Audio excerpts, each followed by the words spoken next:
Okay, let's take a look at the select function in SQL. So let me just type out. Okay, so what this is going to do now, I'm just going to select everything from table 2. And this is where my table 2 is set right now.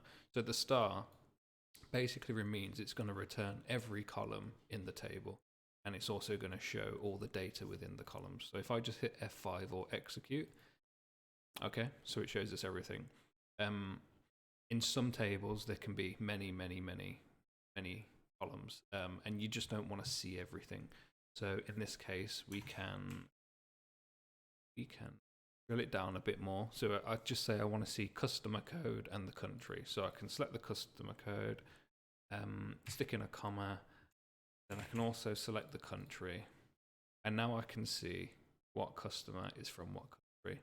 It's a very basic example, but it shows what you can do. And if I just take all this back out, put a star, we get all the information back again.